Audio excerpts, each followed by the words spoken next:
Comment inciter les salariés à se faire vacciner? Ce sera l'un des enjeux de la rentrée dans les entreprises. À Lamballe, dans les Côtes-d'Armor, un abattoir a décidé de verser une prime de 200 € aux employés qui ont reçu l'injection. Une première en France qui pourrait être retoquée par la justice. Camille Wormser avec Manon Le Charpentier. Les salariés de la Cooper l'ont appris lundi par un simple courrier.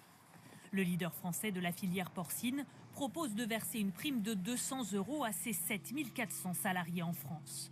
Seule obligation, pouvoir justifier d'une vaccination complète, une mesure qui divise dans cet abattoir des Côtes-d'Armor. J'avais fait plusieurs entreprises pour l'instant, on n'avait pas encore eu ça, donc non, je trouve que c'est une bonne initiative. C'est même étendu pour les intérimaires, donc je trouve ça bien. Sachant que j'étais vacciné déjà depuis fin juin, bon, autant le faire, hein.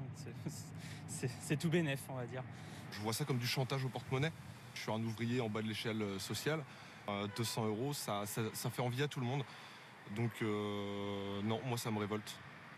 Ce groupe est le premier en France à mettre en place cette politique incitative, alors que les conditions de travail dans les abattoirs ont été jugées favorables à la transmission du Covid-19.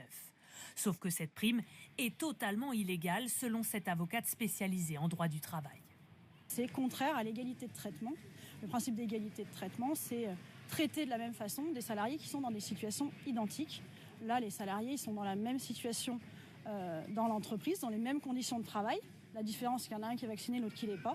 Ce n'est pas un critère qui est pertinent, qui est objectif et qui permet de donner à l'un une prime, de ne pas donner à l'autre en fait.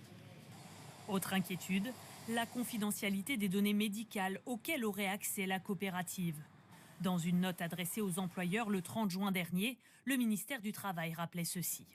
Une entreprise ne peut imposer à son salarié de l'informer de son statut vaccinal, ni collecter les données de santé du personnel. Ce soir, direction et syndicats se refusent à tout commentaire. Les salariés vaccinés, eux, doivent toucher cette prime dès la fin du mois d'août.